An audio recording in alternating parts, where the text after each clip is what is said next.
Let's get started with our first news story. Daniel Cormier is seriously concerned for Charles Oliveira.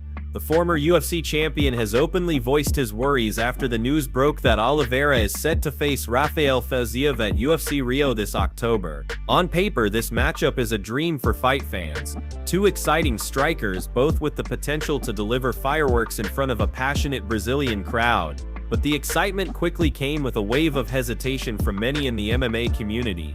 And it's not hard to see why. Oliveira was just brutally knocked out in June by Ilia Topuria. That loss wasn't just a regular stoppage, it was the type of knockout that makes fans and fighters alike pause. It left people wondering whether 3 months is anywhere near enough time for a fighter to fully recover, physically and mentally, before stepping back into the cage. Daniel Cormier, never one to hold back his honest opinion, shares those exact concerns. He openly questioned whether this was the right move for Charles at this point in time. In his words, Charles fighting in just 3 months after that kind of knockout does not seem like the best decision to me, and I always wonder about the team that's around a fighter when decisions like this get made, because the fighter will always fight, that's what they do. You tell Charles to meet some random guy on the street and fight him, he'll do it. You tell him he has to fight October 11th, he'll do it. But where's the guy in the room? Maybe Diego Lima saying not quite yet, or the manager stepping in and saying let's wait, especially when Charles has already made a boatload of money. He's done really well in his career. He's established, he's going into the Hall of Fame, he's one of the greats. I just don't want to see something crazy happen again like last time. Cormier's comments shine a light on an important truth in combat sports. Fighters often can't or won't protect themselves from their own competitive drive. They are built to fight. The responsibility in many cases falls on their coaches, managers, and loved ones to make the calls that put health first. DC also reminded everyone of Oliveira's fighting style during his title reign. Yes, Charles got dropped in fights a lot. He took big shots, got hurt, but somehow always found a way to recover and turn the tables. It was part of what made him so thrilling to watch. But against Topuria, it was a different story. This time he was out before he even hit the canvas. That's the kind of knockout that raises serious red flags and makes people question the timeline for a safe return. Now, seeing him booked for another high-level fight just 3 months later is understandably alarming. And let's be clear, Rafael Fiziev is no tune-up opponent. He's explosive, technical, and has real knockout power. This is a dangerous assignment for anyone, let alone someone coming off such a devastating loss. Still, if there's one thing everyone knows about Charles Oliveira, it's that he's a true warrior. He probably views this as a golden opportunity to fight in front of his home fans and get right back in the title picture. But make no mistake, when that cage door closes in Rio, fans across the world will be holding their breath, hoping his chin, his reflexes, and his legendary grit can stand up to the challenge. Before moving to the next news, we have one quick request for you. We're constantly working on improving our content to earn your love and support. That's why we'd truly appreciate it if you could take just a moment to leave a like on this video, subscribe to the channel, and hit the bell icon so you never miss an update. Moving on, breaking news. Jon Jones is officially back in the testing pool. The former light heavyweight king, current heavyweight champion, and one of the most controversial yet celebrated fighters in UFC history, has just made a move that could set the stage for one of the most historic moments the sport has ever seen. This isn't just a minor update, this could be the spark that reignites one of the biggest fights the UFC has yet to deliver. Jones has publicly expressed interest in competing at the UFC's planned White House card next year, and now with his return to testing, that possibility feels a lot more real. Just a short while ago, Jones sent shockwaves through the MMA world when he announced his retirement. That news instantly killed off the speculation about a long-awaited fight with interim heavyweight champion Tom Aspinall, a matchup fans had been clamoring for ever since Aspinall burst onto the scene and took gold. Jones walking away seemed to slam that door shut for good. But then, in true Jon Jones fashion, the plot took a twist. Reports began circulating that the UFC was actively working on hosting a massive card on the White House grounds in July of next year. A first-of-its-kind event, something that would blur the lines between sports and history. And once that rumor hit the MMA world, it didn't take long for Jones to weigh in. He jumped onto social media, making it abundantly clear he wanted in on that monumental night. At first, it sounded like typical fight talk, Jones throwing his name into the conversation, maybe just stirring the pot. But now, actions are matching the words. It's being reported that Jones has already submitted to testing since his supposed retirement. The UFC's most recent testing data shows he's had 2 tests logged before he walked away, and now a fresh new entry has appeared since he voiced interest in the White House card. That's the kind of move that suggests he's not just talking, he's preparing. The big question now, does this mean we'll actually see Jon Jones step back into the Octagon? And if we do, will it finally be against Tom Aspinall? Because let's be honest, if Jones is going to return and if the UFC is putting together a once-in-a-lifetime event in front of the White House, you'd better believe they're going to want a fight worthy of that stage. Jones versus Aspinall is the kind of matchup that could deliver exactly that. Fans are already buzzing at the possibilities. On one side, you have Jon Jones, arguably the greatest fighter in UFC history, a man who's beaten every legend put in front of him. On the other, Tom Aspinall, young, dangerous, explosive, and holding the interim belt. It's the old guard versus the new wave, the battle for true heavyweight supremacy. For now, all we know is that Jones is back in the testing pool, which is step 1 toward any return. But if this is the start of a comeback story, it could end with one of the biggest, most historic fights the UFC has ever put on. Next up, Carlos Prates has opened up about his recent loss to Ian Garry, reflecting not only on the fight itself but also on his controversial lifestyle choices, which include both drinking and smoking cigarettes. The Brazilian welterweight appeared on the Pound for Pound podcast this week, and he didn't shy away from addressing the mistakes he made inside the Octagon, or the way he lives outside of it. Prates is coming off a unanimous decision loss to Garry, a fight where on paper he had plenty of tools to make things competitive. But in his own words, he didn't execute when it mattered most. "We came in with a game plan," Prates said, "but I didn't stick to it. I was really confident, thinking I'd knock him out at any time. I had 5 rounds to do it. But Ian is smart. He's a very good fighter. No excuses. I did something wrong." That's a refreshingly honest assessment in a sport where excuses are easy to find. Instead of blaming the judges, the crowd, or some mysterious injury, Prates put the responsibility squarely on himself. He acknowledged that Garry's fight IQ and patience gave him trouble, and he gave full credit to his opponent, calling Garry a real competitor who knew exactly how to manage the pace of the fight. But if you thought this was just going to be a straightforward breakdown of fight tactics, you'd be wrong. The conversation took a sharp turn when Prates started talking about his personal life, and this is where things got interesting. He openly admitted that he has a lifestyle most professional fighters would never consider. "It's my lifestyle," he said. "I like to party. I smoke cigarettes. People want to see the real me, not a fake Carlos Prates.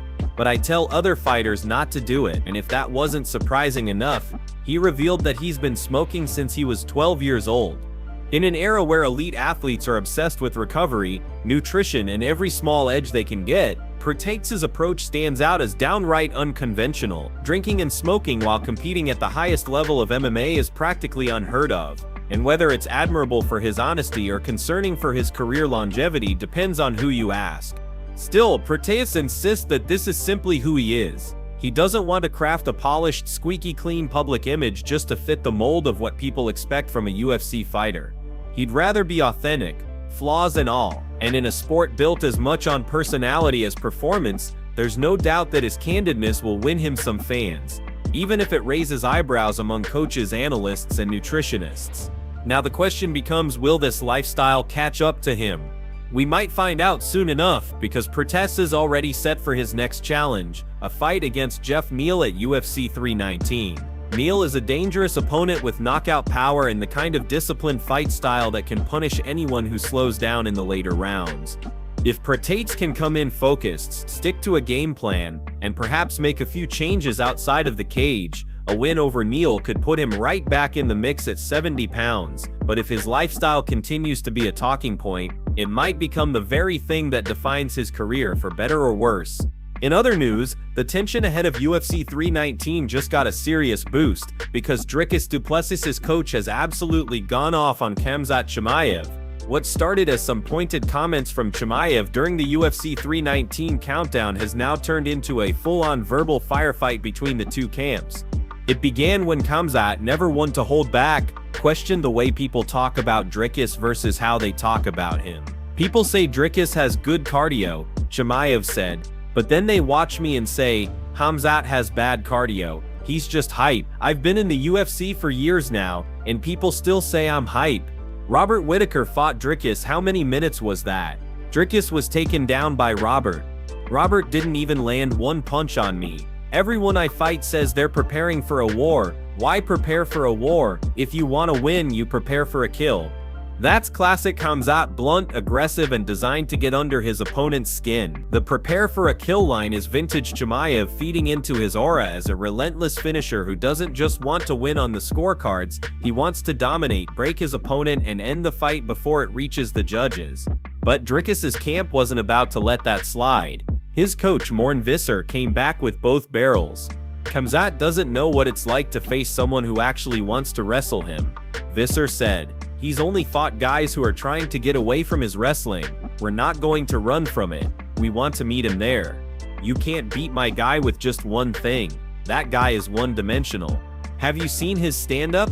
I wouldn't even give him a pro license for it. He doesn't present any problems for us. We are the problem." That's about as direct as it gets. Visser essentially labeled Chimaev a one-trick pony, suggesting that if you take away his wrestling, there's not much else to worry about. And beyond that, he claimed they're actively looking forward to testing Khamzat in his strongest area, something we don't often hear from fighters or coaches, since most opponents try to avoid Chimaev's suffocating grappling at all costs.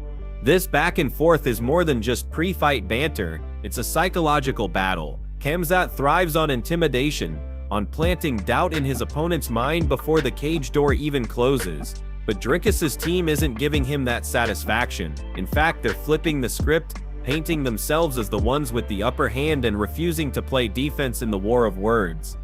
If these two ever meet in the octagon, it's going to be a clash of both styles and mentalities. You've got Khamzat, an explosive and aggressive wrestler with a relentless pace, and Dricus, a physically imposing fighter with an unshakable belief in his own ability to adapt and impose his will. And now with this verbal heat thrown into the mix, the stakes feel even higher. The fans are already buzzing about the possibility of this matchup. And after these comments, if the UFC books it, expect the build-up to be just as intense as the fight itself. And finally, Paddy Pimblett is at it again, and this time his target is Arman Tsarukyan. Now, if you followed Pimblett's career, you know he's never been shy about speaking his mind. He's already got an ongoing feud with Ilia Topuria, a rivalry that's been simmering for years, but now it seems Paddy and Ilia have found one unexpected thing in common: they both can't stand Tsarukyan. The bad blood toward Arman has been building ever since he pulled out of his scheduled lightweight title fight against Islam Makhachev. It was a fight many fans were excited to see, but when Tsarukyan withdrew, the criticism came quickly. Fighters and fans alike questioned his toughness and his willingness to take on the division's biggest challenge. Topuria, never one to mince words, went so far as to say he'd refuse to fight Tsarukyan altogether if the UFC ever offered it. Pimblett has been eyeing a showdown with Topuria for months now. He's made it clear it's the fight he wants, and with each interview, he finds new ways to add fuel to that fire. But while talking about the possibility of facing Topuria next, he couldn't resist tossing a few verbal grenades in Tsarukyan's direction. "People keep asking me who I'm fighting next. I have no idea. Hopefully it's me versus Ilia, because every American I meet keeps telling me to smash that sausage's head in. But I understand I'm ranked 9, and others might be more deserving. Posh boy definitely isn't. Little rich boy offering £1 million to fight him, trying to buy his way out of things. That's why he quit while making weight in the bath like a little. Arman's irrelevant. No one cares about him." That's Paddy in full form, sarcastic, dismissive, and very strategic in how he stirs the pot. He knows how to keep his name in the headlines, and going after multiple opponents at once is a surefire way to do it. In one quick soundbite, he not only reinforced his rivalry with Topuria but also added Tsarukyan into the mix, creating even more talking points for fans and media. It's worth noting that Tsarukyan, despite being labeled irrelevant by Paddy, is still one of the division's top talents. He's fought and beaten some serious competition, and his grappling-heavy style has made him a nightmare matchup for many in the lightweight ranks. But in the fight game, perception matters almost as much as performance, and Paddy is clearly trying to chip away at Tsarukyan's image in the eyes of the public. Whether the UFC decides to match Pimblett and Topuria next is still up in the air. Rankings-wise, there are arguments both for and against it. But what's undeniable is that Pimblett is playing the fight promotion game as well as anyone right now. By keeping multiple rivalries alive, he's making himself a central figure in several storylines at once. And as history has shown, when Paddy talks, people listen, whether they agree with him or not. One thing's for sure, if the UFC ever books Pimblett against either Topuria or Tsarukyan, the pre-fight trash talk will be every bit as entertaining as the fight itself.